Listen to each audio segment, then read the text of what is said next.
Hi guys, and welcome back. Now I know a lot of you are wanting to play a nice draw, or maybe you're wanting to play a fade and you're wanting to work the ball a little bit and you're wanting to be able to adjust when you're out on the course. Maybe you get the ball curving the wrong way and you want to straighten that out. That's exactly how you should be doing things. So in today's video, we're going to talk about how we can move the ball around a little bit. I got my flight scope out here, the radar. It's going to show the ball flight. And I'm going to hit a couple shots for us that's going to help us to see the differences in the curvature as we move the ball around in our stance. So our typical ball position, let's go ahead and talk about, if I'm setting up for just a standard shot, I want the ball to be basically off the logo of my shirt or my left ear.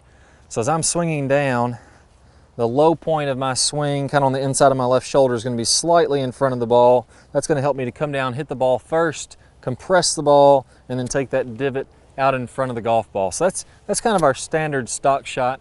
That's going to get us a roughly straight ball flight to a slight draw. We don't want to get it too deep into the science on this, but let's just say that's our standard shot, whatever slight variations in ball flight that you may get as a player.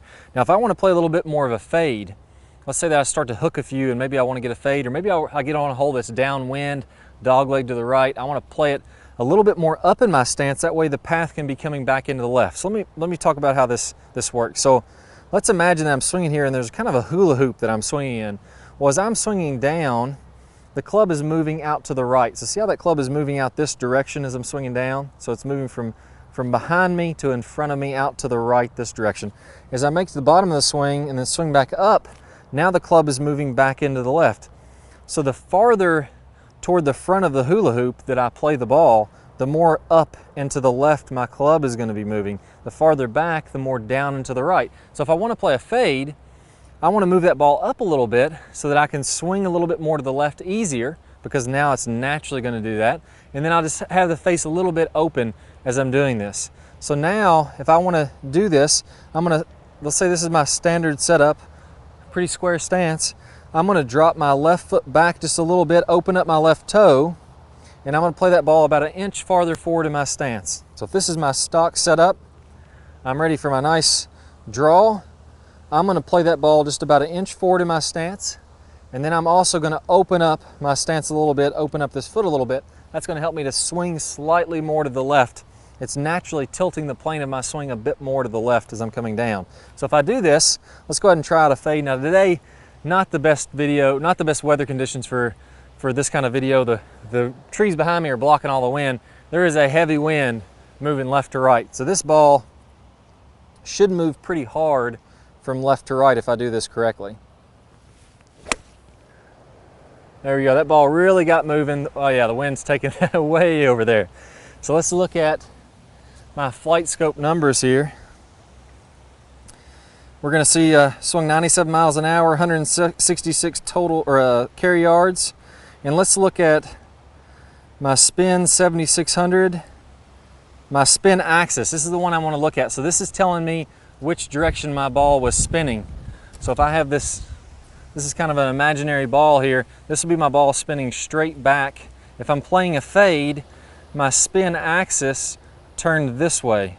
And now as that ball spins, it starts to curve out that way.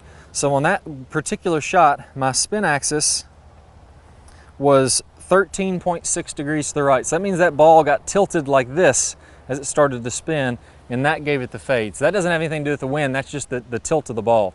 Now let's go ahead and swing another one. And instead of having that ball up in my stance and swinging a little bit to the left, now I'm going to play it slightly back in my stance. It's going to help me swing out to the right. And I'm going to play a bit of a draw as I do this. Now again, we may not see that ball drawing because of this heavy wind left to right, but we're definitely going to see the spin axis on here. No problem with that at all. So here's my stock ball position, kind of off the logo of my shirt. I'm going to go ahead and play it a little bit back. I'm going to line up a bit to the right, so I'm going to drop my right foot back slightly, and I'm going to feel like I really get that ball turning over to right to left as I'm hitting this shot. Let's give it a whirl. There we go, that ball started to turn over. Too heavy of a wind, nothing I can do about that. Not going to be able to get that to show up right to left on today unless I hit like a 20-yard draw. Let's go over to the spin axis again. Almost dead straight. So the spin axis was just a little bit to the right there, but I tilted it about 13 degrees back. mostly because I hit a little bit off the hosel on that one. Let's go ahead and try one more out. I got to do better than that. I know you guys will be wanting to see one that turns over right to left. This time I'm really going to get that ball to turn over, kind of hit a low hard hit hook or a hard hit draw if I do this correctly. So again, a little bit back in the stance a little bit to the right, and now I'm really going to let those hands roll on over. Let's try it out. There we go. So you see I took a little bit more of a divot because I was putting the ball farther back in my stance. So normally I wouldn't play it quite that far to the back. Let's see what the spin axis looked like on that one. And we're 3.4 to the left. So we started to get that spin axis to turn over to the left slightly. So good luck to you guys. Move that ball position around. You can see that last one started to have a little bit of draw on it, so it's really, really nice. That's my typical ball flight, it's pretty straight. But work that ball position so you can control your ball flight. Good luck to you guys, and I'll see y'all soon. Hi guys, I hope y'all really enjoyed this video. If you did, I got a great bonus for you. I'm gonna play a preview from one of my #1 lag videos. Are you struggling to get a lot of lag in the downswing? We know how important that is. We gotta get lag, we gotta release that lag to really let that club whip through contact. I'm gonna play a preview from one of the best lag drills out there that I have. I'm gonna show you how players like Rory McIlroy, Tiger Woods, Adam Scott all use this in their own swing. It's gonna help you to hit it a lot farther, pick up some great speed. If you wanna watch that video, go ahead and click the link that pops up in your screen. If you're on a mobile device, a phone, a tablet, go ahead and click the iCard, which is going to allow you to get instant access to that. If you guys have any questions, post them in the comments below. Click that thumbs up button, that really helps us out. And be sure to subscribe, that way you'll see our latest videos. Good luck, and I'll see you in the lag video.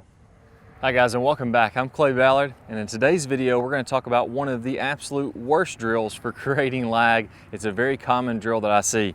And in this drill, what we're going to do is we're going to set the wrist very early to create an angle of lag, and then we're going to try to hold this throughout the swing. It's one of the worst things that you can do to build lag. I'm going to talk about the science behind why this is the case, and I'm also going to give you a great drill to help you improve your lag, all in this video. Let's go ahead and get started. If I do it this way versus holding that position, exact same thing happens when we're building the lag in the golf swing. So what we want to do is throughout the swing, I want to have a very low and wide takeaway. So I'm not going to set my wrist early at all. If you look at a lot of the top players, you look at Adam Scott, very wide takeaway, not very much wrist set at all. You look at Rory McIlroy, look at Tiger Woods. All these players are using a wide takeaway and not getting very much wrist set, so that later in the swing, as we start down, we can increase this wrist set, and we're really only going to max out this angle of lag for a split second in the downswing. Okay, so a 3-step drill here. Now, as we get started with this, I want to remind you that the fulcrum in this golf club for getting a massive amount of lag is right at the end of the golf club. This is where I want my hinge point to be. I want to use the full length of this club to